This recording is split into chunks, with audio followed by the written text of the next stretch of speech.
What's up, my party people? Today's episode of the Wisco Warriors is going to be rolling log technique on how to be successful on 1, 2, maybe 3 rolling logs in a row. But it's going to be blast, guys. And then once you have this down, you won't ever have to worry about falling on a rolling log obstacle at a competition, because that's the worst. Who wants to fall in balance? Not me.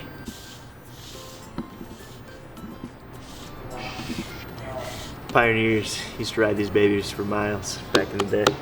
But anyways, guys, here at Warrior Jungle, we have basically 3 levels of difficulties with our rolling logs. Now, we have a very basic, the beginner difficulty, which is on our black rollers. All right, and they're gonna spin, but they're not like crazy wild as far as the speed that they spin at. But still have some good spin here. All right, moving on from there.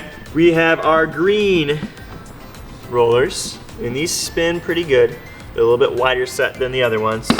So just to give you an example, all right, a little bit smoother.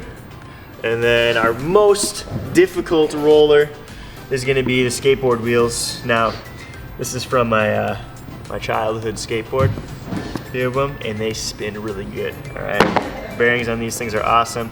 And this log is gonna be the most difficult to go across. Here's an example, this thing spins like crazy, making it very, very difficult, but you're gonna see some primetime ninjas run across this bad boys today, so stay tuned.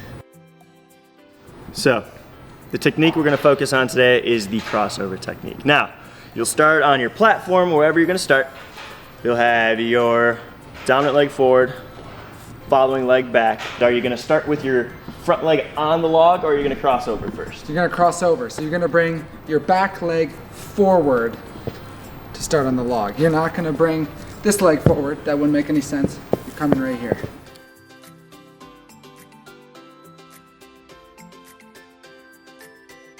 Once you've decided how you're gonna start the log, you're also going to pay attention to where you're looking on the log. Now, Andrew, where do you look at the log when you're gonna start? I'd say when you're doing the logs, you'd wanna look about a log length in front of you. You wanna be looking forward, because if you're looking straight down, you're focusing on only the immediate path that you're taking.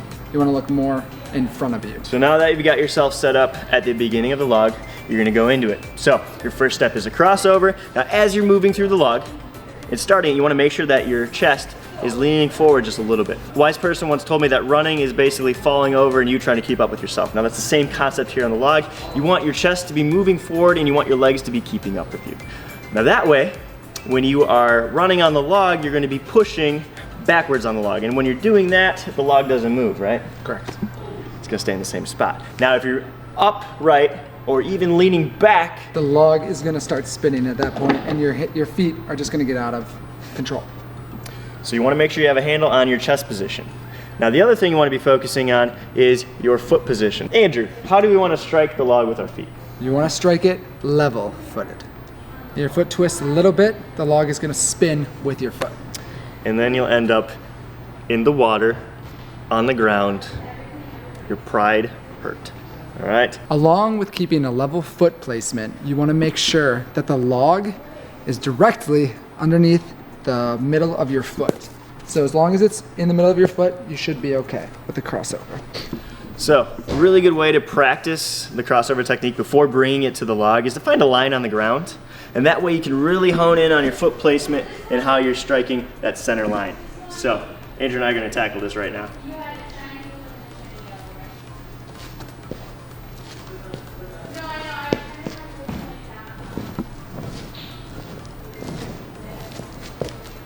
Once you get the foot placement down, then you can focus on your chest position, putting all of that together, and then bringing it to the log.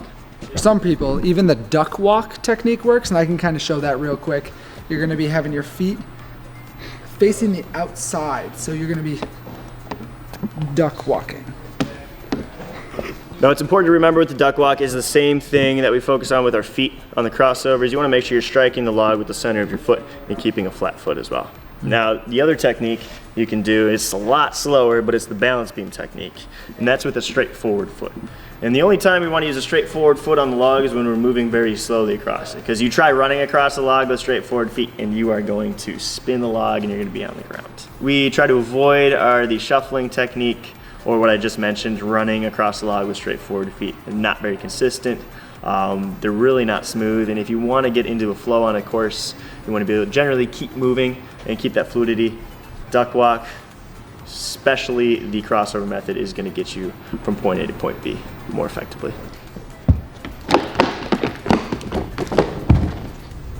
And that's how you do the rolling log. Watch us again next week and see our awesome videos.